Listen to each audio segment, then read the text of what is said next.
This is Heather Lockett with Lasting Conversations, and I am tickled and overjoyed to be joined with Beth Brown-Rinella. Hey, Beth. Hey, so happy to be here. So, as we know, this show is very, very organic. Things come and go. People are scheduled, or sometimes it's just me. And it was yesterday that I got this, reach out to Beth. And Beth is in Naples, Florida. And she hopped in and said, yes, yes, yes, and thank you. So welcome, Beth. And she is a high priestess, an oracle, a master channel, the owner of a wonderful shop called Goddess I Am. It is a healing and meditation center in Naples, Florida. So we're going to traipse the light fantastic. We're going to bring in some high womanly priestess goddess energy, which is great for all of man and womankind. And so again, welcome back. Thank you so much. How sweet that was. Lovely. So you are, first and foremost, I consider you a teacher. You're very grounded in the things that you know and that you bring forward that can get very woo and very past life and future and Egyptian codes and all of these wild things. But you are this centered, grounded woman in her power. And that's where I have appreciated your help at times. And I think that you can help all of us as we are in kind of a tumultuous time on the planet. This is true. So talk to us about what it might mean to be a priestess or an oracle, and certainly a channel. I think a lot of people would understand what channeling is. Okay. So as far as priestessing, we are seeing that many, many thousands of women have felt this call, this pull to the divine feminine in some way. It may be that they're drawn to reading about the divine feminine, or they're drawn to goddesses, or they're drawn to Mary Magdalene, and other women in the Bible, if they have that kind of background. But being a priestess is really answering the call that says, are you ready to embody the truth of who you are? And when you're ready to embody that, it becomes, well, how much do I have to let go of in order to be just me? Right? How much of the programming I've learned as a child, how much of my family's belief systems that maybe don't really register with me or resonate with me, do I ignore and adopt new ones? So when you do priestess work, it really becomes an effort to embody that part of yourself that is pure love, and then try to navigate life while you're trying to be love. And that's where it gets a little bit difficult at times, and where it gets actually really fun at times, because you can stand in observation of people and their stuff, whatever's going on, and you could just be like, okay, look at them.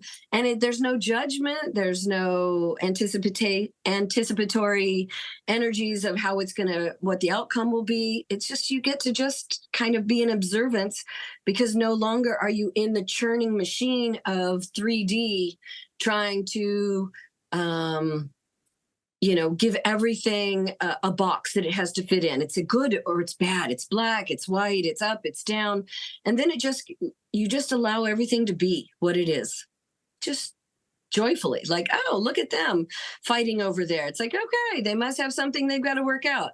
But you don't get embroiled. There's no more drama. There's no more, it's like you just become allergic in a way to drama and just stuff that's gossipy and low vibrational, because none of that is love. That's so very true. And I think that this is so different than, and I've mentioned this a few times on the show with the various guests, that's different than, say, putting on the Om Shanti Bliss Band-Aid. This gets into when we're at our core selves and we know and we can be more comfortable, and we are less allergic to life all around us and therefore less reactionary. That's where being to observe that there are things happening and people can be in actual pain. Somebody will have died, or maybe somebody's going through something, but how to then be able to navigate it with some beautiful mentors or your team, but you don't have to have the same freak out as we have all been essentially taught that, well, why aren't you upset? And why aren't you mad? Or why don't you hate them? And all the them and the them. So it comes back to that center of our soul-centered self, makes traversing the waves and the roller coasters. You know, both of us have had marriages and divorces. We've raised children. We've had moves. We've had people kick us in the ass or break our hearts, things that take us by surprise. And you go, wait, what? And how to navigate all of these things with the best graces we can. But again, without that disconnected bliss Band-Aid. Yeah. Right. Yeah. I have a real issue with the whole, I call them the love and light brigade. Okay.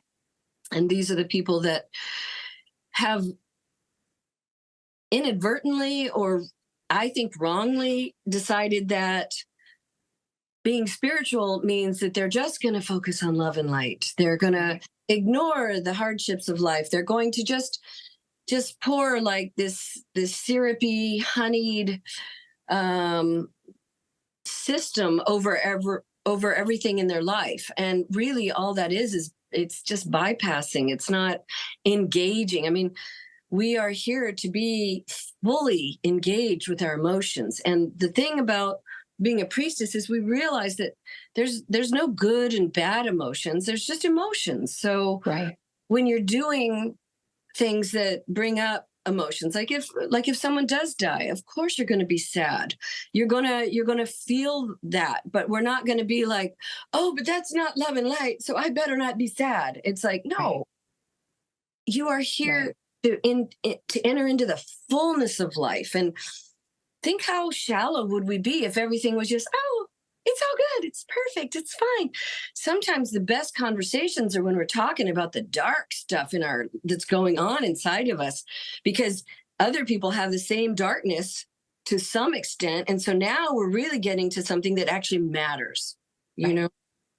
So I feel like we're at a place where when we can learn to be the observer, like, oh, look at these people in my family fighting it out in the old dynamic we used to have when we were children. But you know what? I'm going to stand back and I'm going to observe. This is my observation position. Standing back and I'm like watching.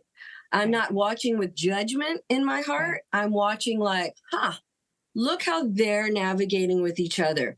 This one's not listening at all. And this one is so hurt by what's been said in the past that they're just fighting for their own anger. Right.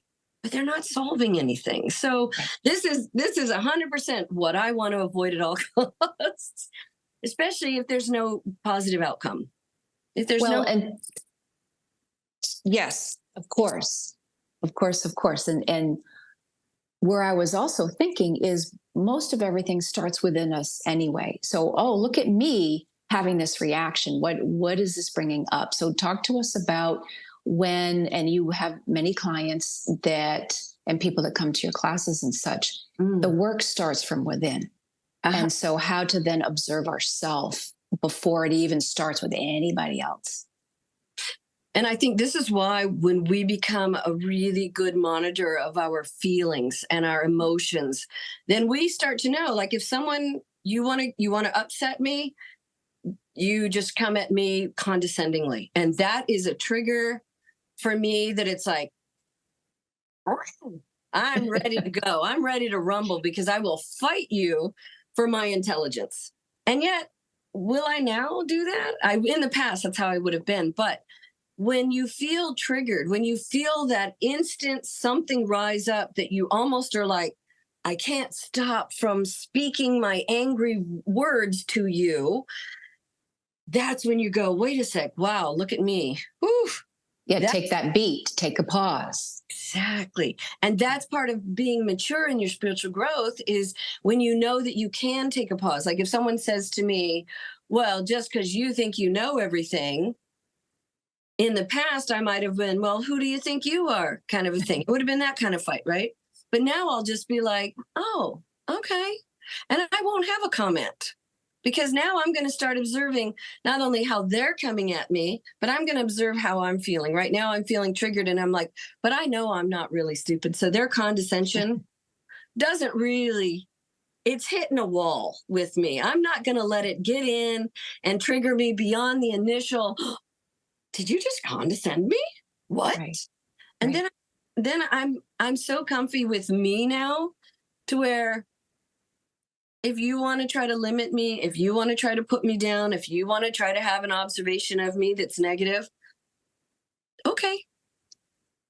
I And don't. that's just it. And you just said that beautifully, is that when you know yourself, so you know yourself, as we know ourselves more, then we can actually discern, well, maybe somebody's projection and has nothing to do with any of us.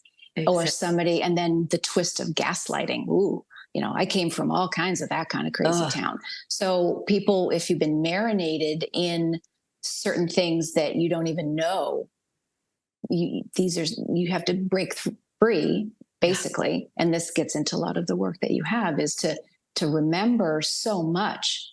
And for people who have grown up in nothing but darkness or suicidal tendencies, all these different things, that, oh, wait a second, there's a whole nother way. And we get to observe. And then here's the thing.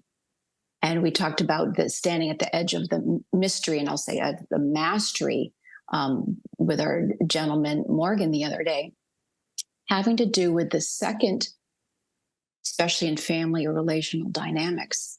As we know ourselves and rise up and don't put up with all of that projection and somebody else's anger coming toward us, that's when it pokes the bear, and other people don't like it.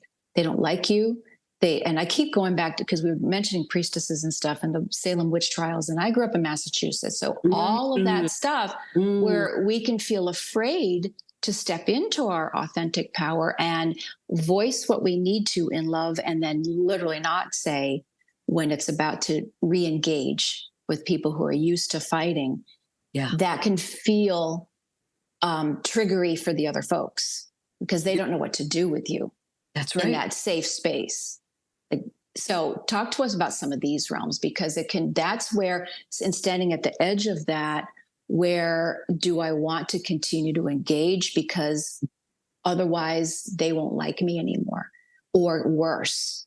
We know abusive relationships, the physical abuse can get worse before it can get better. So it can get very nuanced, but this is where it's very important right now.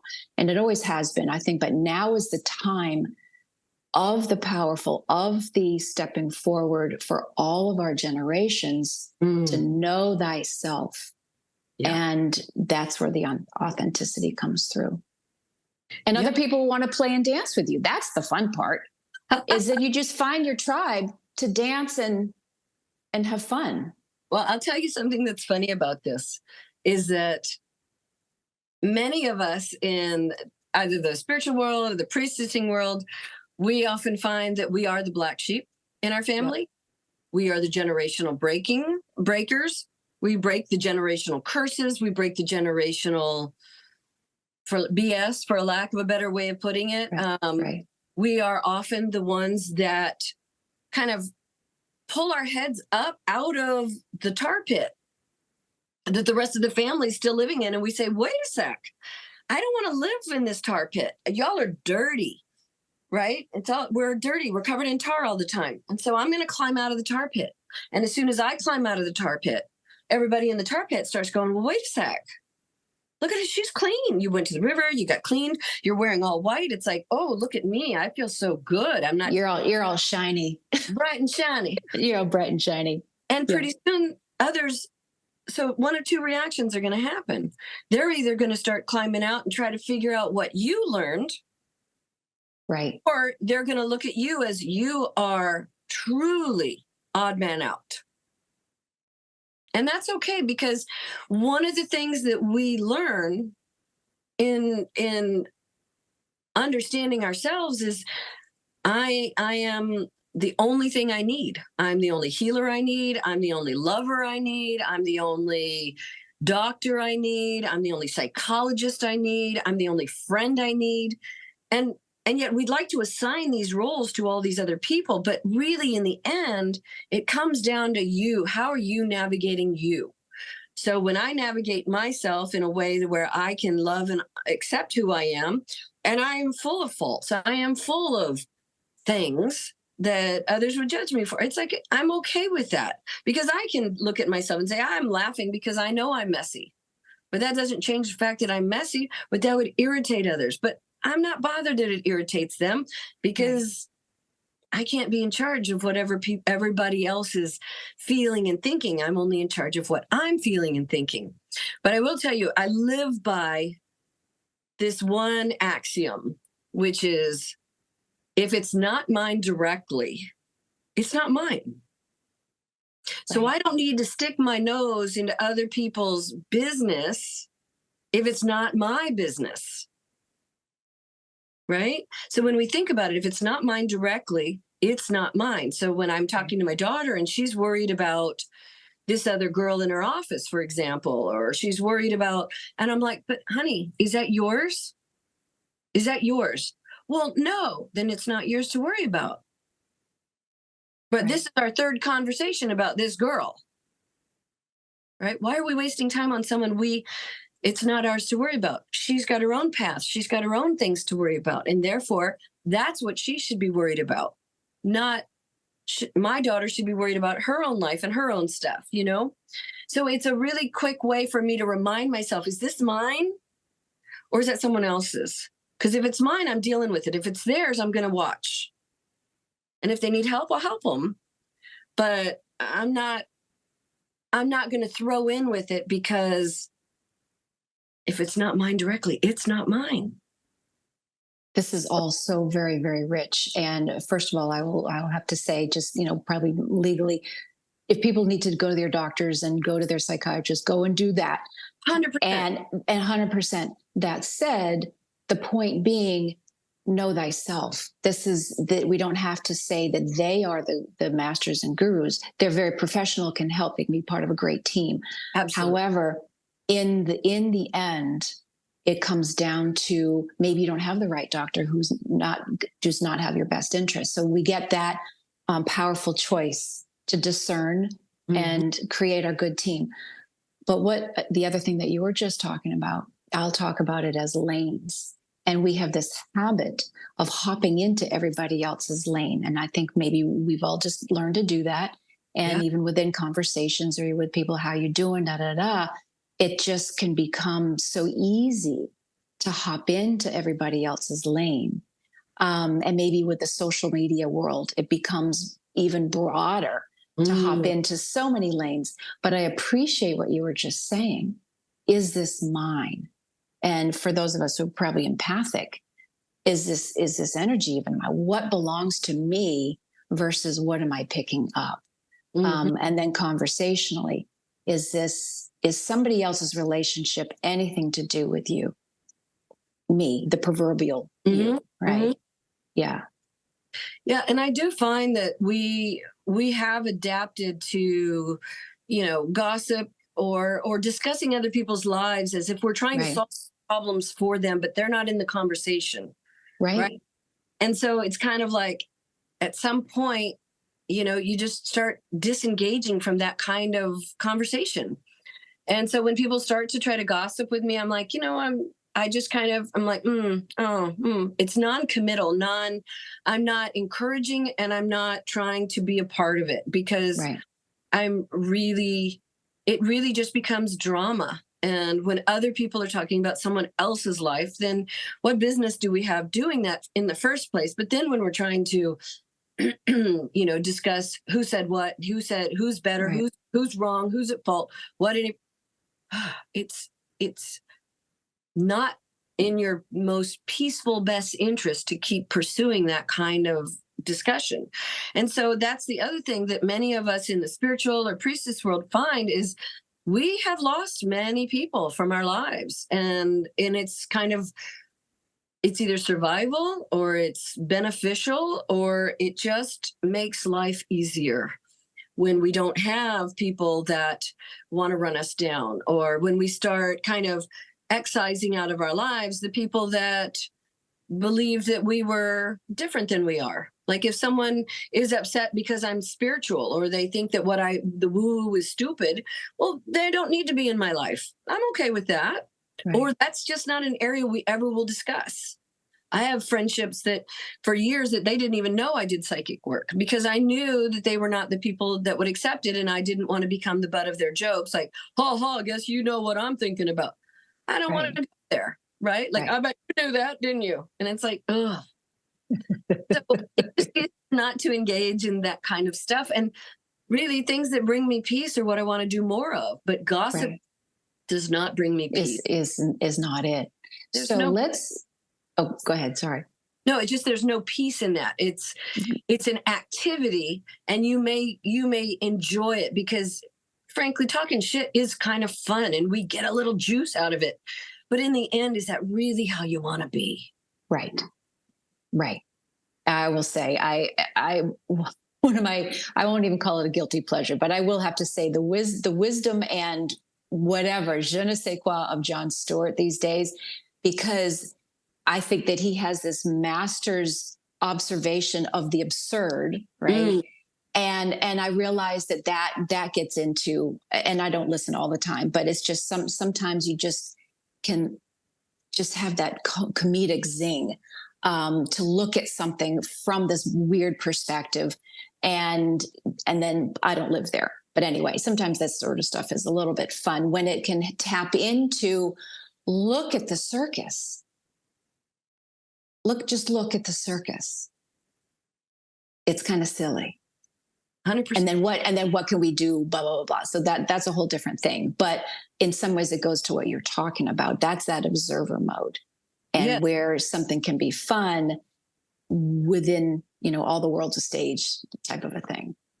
Oh, and I laugh at, I have a great, happy sense of humor, right? And I do find that people like Jon Stewart, they're like a pressure valve because we all have pressure of the craziness that we're like, if the world right now is a soup, right? Yeah. We're all bits and flavors to the soup. But right now we start to realize that the broth that we're in is actually kind of toxic to all of us. And now we're like, well, wait a sec, we're in this soup that's toxic. This is not funny at all. But when we start laughing at the absurdity of it all, right? Then it's like, oh yeah, because really, am I going to go march on Washington and demand that we clean up our medical system and our water and our food systems? They're not going to listen to me. But there's a time for that. It's just not the time right now. But I do feel like things like that are pressure releasers. They are. Well, laughter and something that's joyous, of course. Yeah. Of course. So I want to sort of cycle right in because I think that you are, as a master channel, priestess, oracle, what have been some messages? And I have been feeling them as well. And both of us, you said the words first a few minutes ago, but we were both literally landing at the same, what doesn't bring peace? Yeah. So I think this has been the big message from beyond is this too shall pass, right? They know that this is a wild time, never seen on this planet, energetically, Schumann resonance, all of it. But help us through your gift. What is it that you're finding? And you were talking, your store is called Goddess I Am. But before we spoke, you said that you've been kind of shifting into the more priestess formula instead of the goddess, which I know it's all the same. So help us through those types of messaging and where you're coming from in your work right now. Okay, so when we look at the goddess to me, and there's pantheons of goddesses, right? Right. Greco, you've got your Egyptian and your Celtic.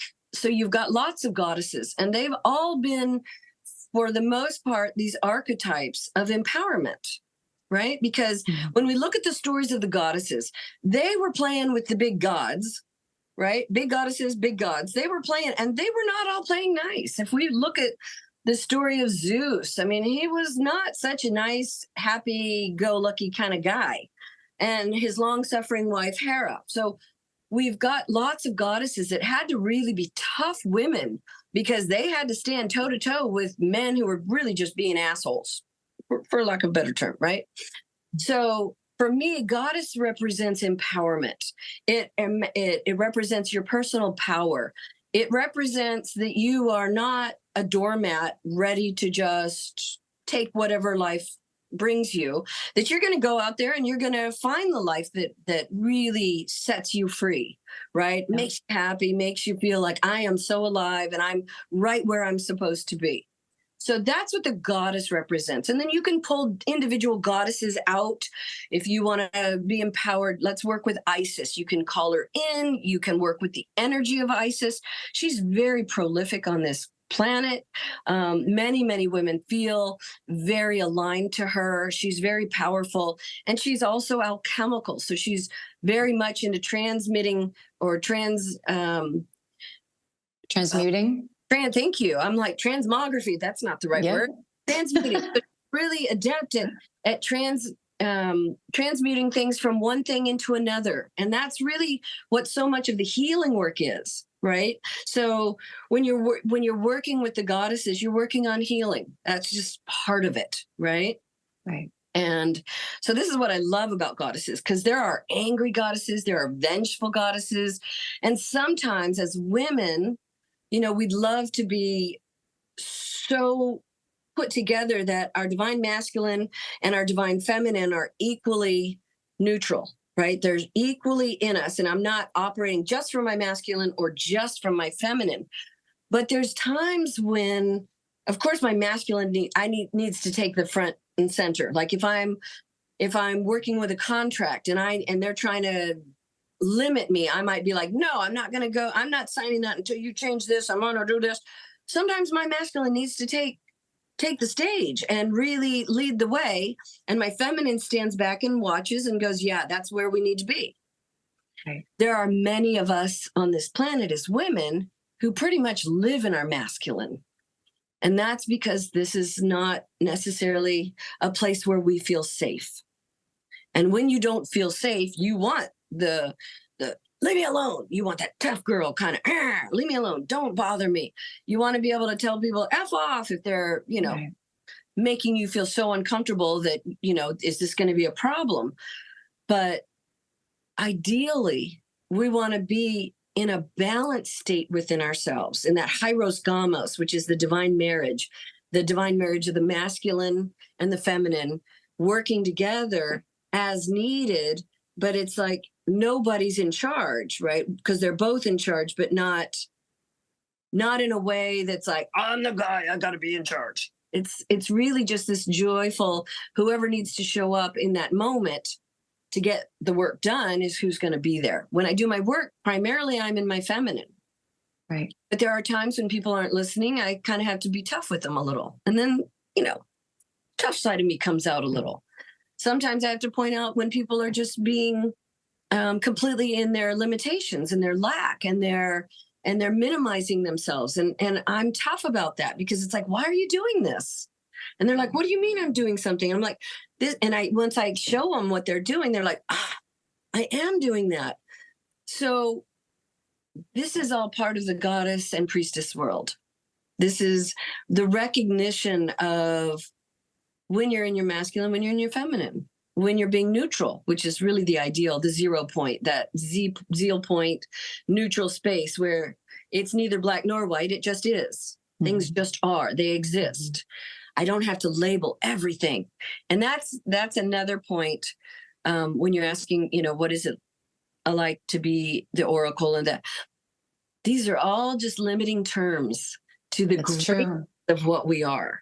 Yeah. Right. So it's just a little point of what I am, what you are, how we are. Did that answer that question for you? It certainly did. It's beautiful. And of course, with the titles, they can feel limiting. So they can represent us, but we know there's so much exponentially more. Yeah. And I love how your hands are going and doing a thing, because that's the flow and fluidity of life.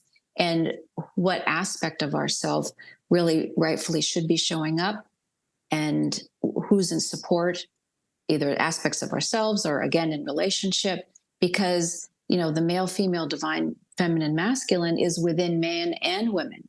100%. And this is part of what's happening also. So the women are remembering their power and the men are remembering their gentle side. Mm-hmm. So this is it can be wild, and it can be frictionary, because it hasn't happened necessarily in these centuries. I think the younger generation, the guys know, and the younger parents, they're in this kismet, they're in that flow, and it's really not a big deal. These conversations don't even need to happen in their households. That's the beauty of it, right? Yeah. It's already done and dusted. Within that right now, especially those of us of a certain age who have grown up in certain churchings, have grown up in our family structures. It was going to come out as destructions. So because it is a dismantling of so many of these structures of, it really can be so simple. It really can be that simple. Yes. To get into that peaceful space. Maybe that gets into the whole Magdalenes. Talk to us about the Magdalenes. Mary Magdalene. Magdalene. Yeah. And again, people have a lot of book learning of what they think of her and so many of these stories. So we don't have to rabbit hole too much, but please bring forward this light. So for people that are scholarly, I would suggest a book called Mary Magdalene Revealed. It was written by Megan Watterson, and she is a religious scholar. And she was going to religious school, or she was going there, and she basically said to her professor, where am I? Where am I? I'm half the population, but where am I in this book? Mm-hmm. Oh. And so that began her search into, well, what and where and how did Mary Magdalene, where did all the women get kind of pushed to the side and then minimized? Right. So for those of us who converse with her, she's loving and she's tough. She's funny and she's aware. So there's a story that when she and Yeshua, which is the way many of us think of Jesus now, because he was Aramaic. I don't think the j sound was even part of that language. It was much more of a Yeshua, was the way his name was pronounced. So many of us have just called him Yeshua at this point. So when she and Yeshua would come to a town with their group and they would set up for healing people, they would sit side by side and the lines would go out from there. And when Yeshua would notice that the men were lining up in front of him and no one was lining up in front of her, he would give a little speech explaining that he has a healer when he has troubles. Mm-hmm. And the person that he goes to, which is the best healer that he knows, is sitting right here next to him, AKA his beautiful wife, Mary Magdalene. And then you would see a shift of people, not all, but some people would shift into her line because they could trust this man that they'd all been hearing about, you know, on the desert, through the desert drums, I guess, crossing so many borders in the work that they did. And so she was as adept as a healer. She was also a high priestess. She was trained in, just as Yeshua was, in the order of Melchizedek in Egypt. So there's a lot more information about the travels that a lot of these ancient people did to other countries to learn. Like there's stories about Yeshua disappearing for years, and he was in Nepal and Tibet and India, and he even went up to Great Britain and France. And I mean, this has been written about by various people, channelers, some of them finding different documents in different places around the world where they're mentioned. So it's coming more to light that she was much more than she's been given room to be, right? She's been kind of given the room to be the wife of Jesus, or I'm sorry, an apostle of Jesus, when in fact, what we're finding is she was not only an apostle, but she was kind of the lead apostle, that she was the one who was to begin after his death as the next iteration of his way of love. And then there was infighting because, you know, some guys didn't like it, blah, blah, blah. But the energy of Mary Magdalene is that of pull yourself up by your bootstraps, go inside, look and see who you are truly, who do you resonate as, and let's play there. And she will come and she will not so gently kick your butt if that's what you kind of need. If you're wallowing, if you're just like, woe is me, she'll say, is that really how you want to be? Right. Is that really serving you in some way? And when you ask yourself, you go, oh no, this isn't serving me at all. I'm just being whiny right now because part of me is just feeling wounded. And so then you work on yourself a little and that goes away. But Mary Magdalene is such a force. There's a story of her coming to, oh my goodness, my memory is suddenly leaving me. It's not the Templars. Anyway, there's a beautiful story of Mary Magdalene that when this one group was living high up above the desert floor, and it might have been Masada, they were plagued by the Romans who had come and encamped below them and were basically waiting them out because the Romans didn't like that these people were autonomous. So they were waiting them out. They weren't trying to kill them all the time, but if they could, they would have.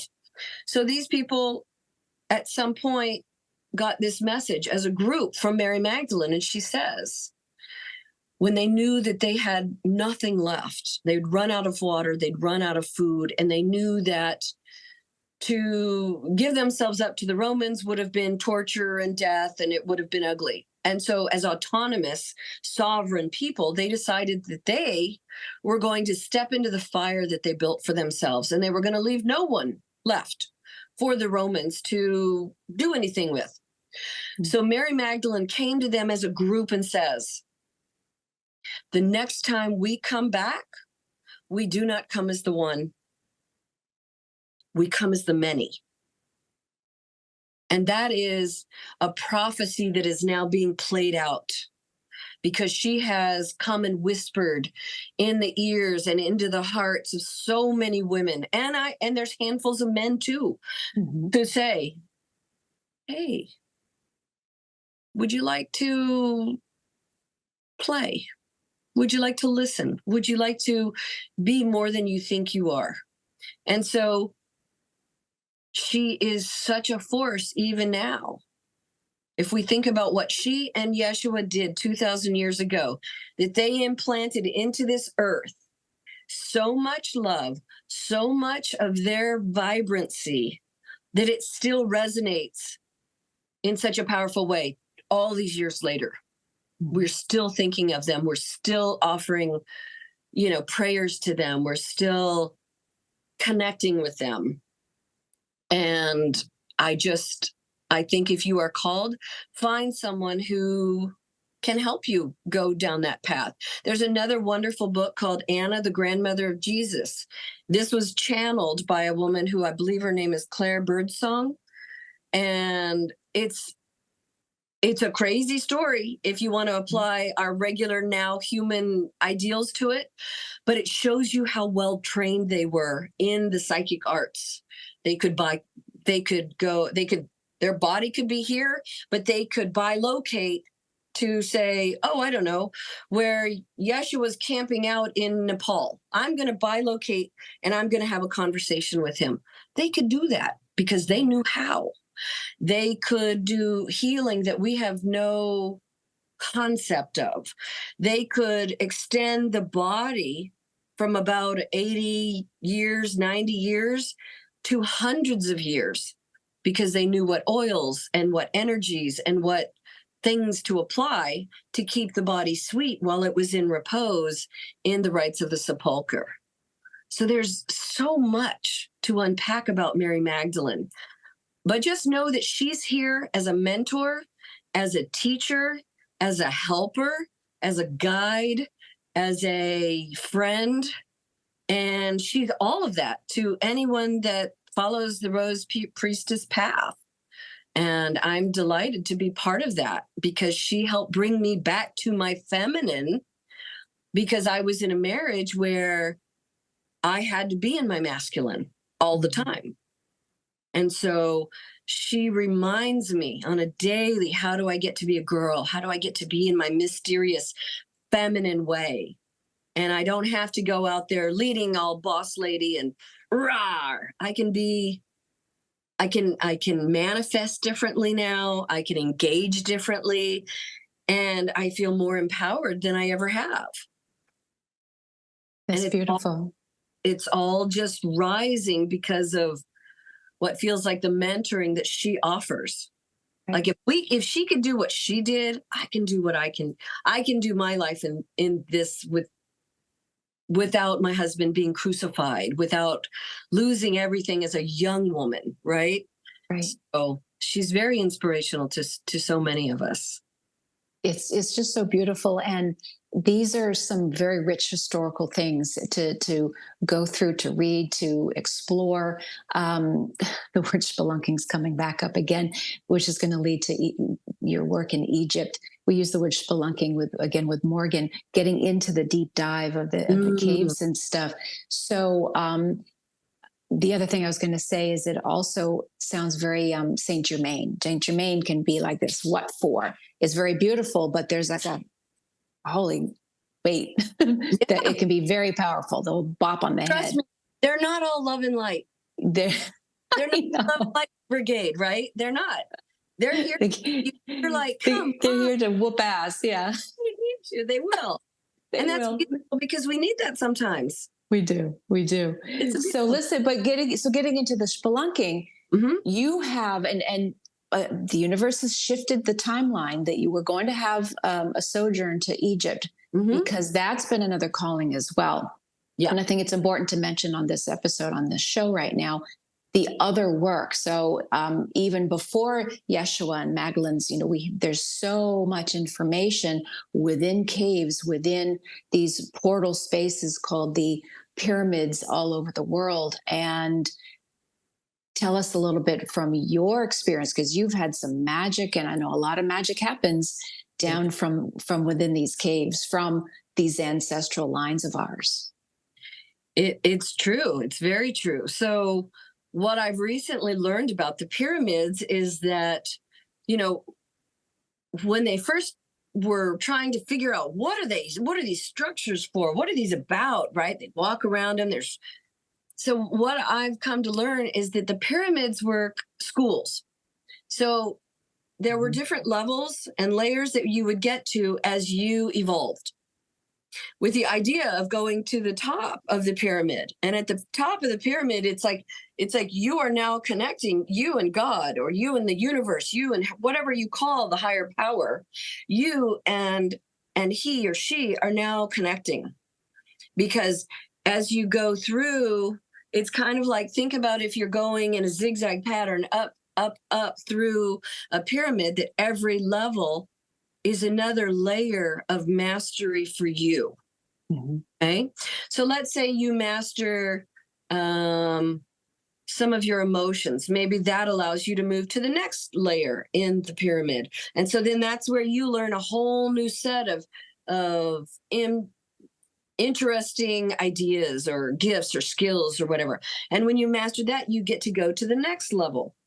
So the beauty of the pyramids is that energy is retained. So when you go to the pyramids, it's a little disconcerting, because you're looking at the world around you. Like if you climb up on the pyramid, which you're allowed to, you look down, you're seeing people from Asia, people from South America, people from Russia, you're seeing Egyptians, you're seeing people from, the whole world is there checking these places out. And that's the power of the pyramids, right? That it's so monolithic, so impressive that people from around the world want to come.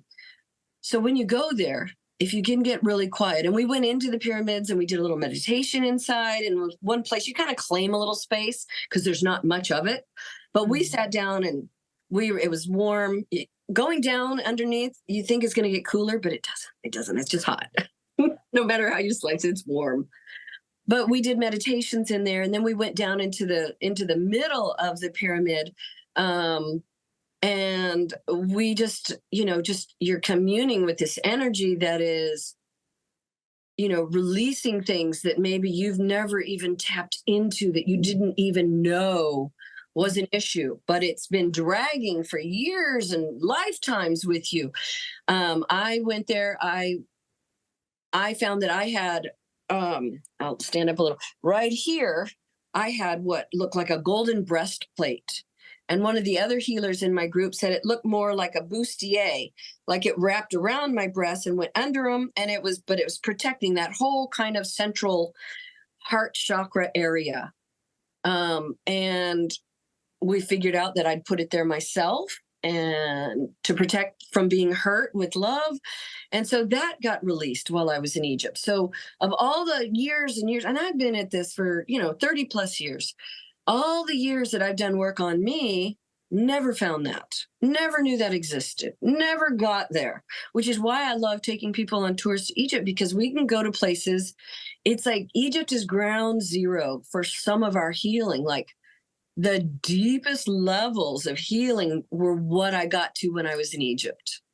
So I love going to Egypt for that, because I've done lots of work, and I've had lots of healers do work on me, and nobody ever found that I was blocking love ever. And I think this is, I met the man that I ended up marrying. there you go. There, and see, it works in mysterious ways. We don't know until we can step out of our comfort zone. And sometimes it does take travel, whether it's down the block or down the street or across the world. And I also know, so you're right, the great gods of Egypt. And then we have the Bosnian pyramids. And then we have all the different spaces in the Yucatan Peninsula and all over the world. Yeah. So if people get this, I think I want to go over here, there's a reason why you are viscerally being called to these spaces in ways that it's great. I have fun when I can consciously go, oh, look at this piece of this ancient of days of me. That makes now sense to me. We can make sense to ourselves in ways that we never thought possible, and in ways that you were talking about. Heck, you helped me tremendously last time we were visiting together in Tennessee. I was having this digestion stuff, and you tapped in, and it was one aspect of it was so deep down from thousands of years ago. And you went, nope, nope, nope. Oh, the notion of poison. I don't need to have that anymore. That just didn't need to be part of my system anymore. Nope. So this is where your work is phenomenal. What we as healers or channel or whatever, my hands are getting all glowy, so we're all in this together, right? Yous are too. All right, good. Yeah. So we can offer that, a little of that to everybody right now, is to understand this is our own remembering, re-remembering, and reawakening from our own God, goddess selves, our Egyptian times, our Bosnian times, our whatever, Vermont. There are spaces everywhere, Sedona. It goes on, because there's so much vast information that we have carried from the Earth planet, all the cosmos, and back and forwards again. So, that's right. It's so true. And people get a little bit caught up in where they're born in this life. Right. So for me, I resonate mostly with Native American beliefs. I love the earth. I love their thoughts about the earth. And you never take every bit of a plant. You always leave enough of the plant to survive into the next flowering, the next growing and stuff. So I just want to put that out there, that if you were born American doesn't mean that you have to, that all of your past lives have always been American. We've lived around this globe. Every time we've probably chosen different places. So pay attention to the places that you personally are like super drawn to. Like, oh, I love the idea of Bali, or I love the idea of Egypt, like for me, you could give me a house in China. I have absolutely no interest in going to China. Nothing against the China. It's just not in your wheelhouse. I Right. think my lifetime there was probably not a happy one. So my internal memory of China doesn't bring me, ooh, yes. It brings me, oh, maybe not. So Or yet, maybe not yet. We'll see. Yeah. Right. People kind of sometimes get caught up in, Right. well, I'm not Native American, so I can't really study theirs. I'm not Asian, so I can't be Buddhist. And it's like, we have to let go of these ideas and just really let your heart Right. pull you in the direction that really is meant to serve you. So like when you say Bosnian pyramids, if that's where you're drawn to see pyramids, but not Egypt, then by all means, go to Bosnia, because there's something more for you there than what you would find in Egypt. And I just think, we have these attractions that we don't really know, like we don't explore them, but we just know we're attracted to things. But I'm curious kitty, so I'm always trying to explore, like, why am I attracted to this? What is this about? Yeah. And that's what I've learned is happy lives in certain places make you want to go back. Right. Tough lives in certain places make you say, maybe not, maybe next time. So, curious kitty. Oh, that's hilarious. I love that. I'm curious. I was a curious kitty too.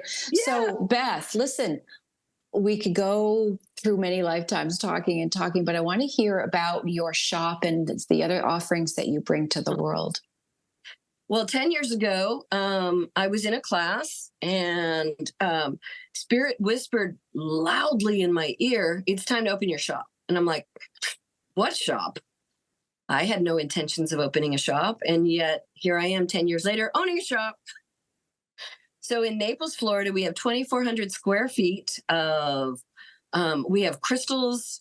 We have all of the tools that you might need for your spiritual journey, pendulums and card decks, if you like oracle or tarot. And truly, they're not inherently evil. So if anyone's ever taught you that, just let it go. Let it go. It's an old lie that's been told. It's just unfortunately been repeated and repeated and repeated, and we're just ready to let it go.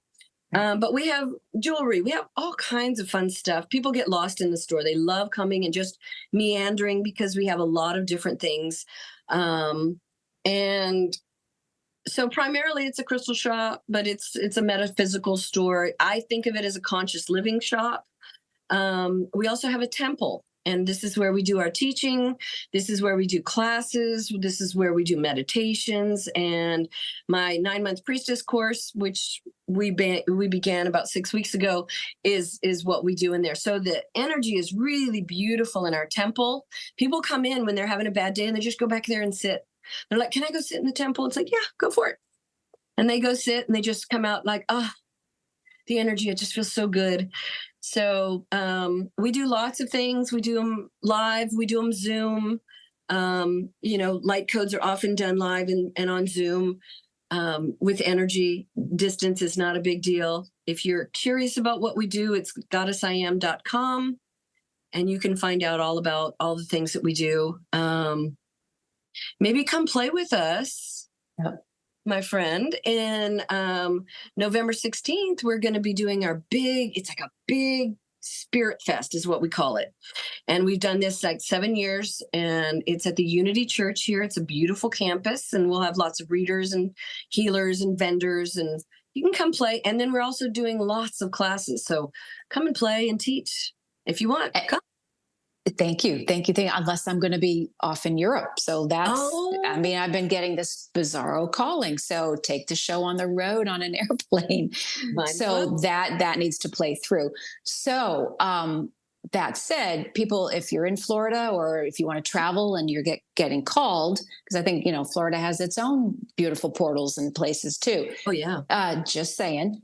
That go play at Goddess I Am in Naples. And you also do workshops. You have things online and people can find your stones, and your toy shop is available online, is what I'll say. Like the toy box, the treasure box. My treasure box. Yes. Your treasure box. And as we know, crystals, they are sentient. So they have a life of their own.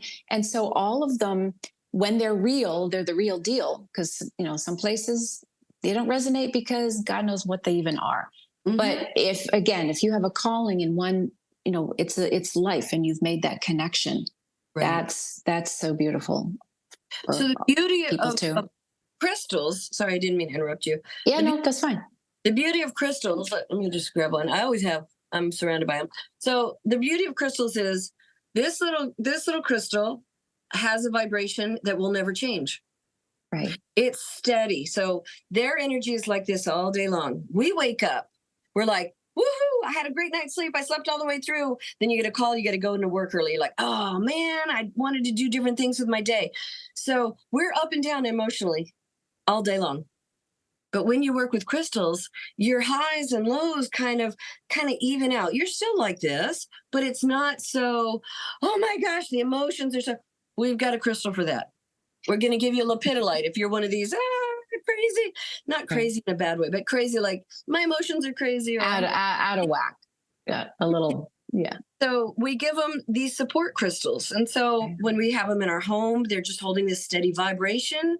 So yeah, crystals are a wonderful tool for people to be utilizing in ways that they probably don't realize. If you put selenite under your bed or between your mattresses, you will find that it releases negativity throughout the night. Right. If you have a husband that's a grumpy Gus, put it under his bed without showing him that you've done this, and he'll be happier. And why? You'll just be like, has done the trick again.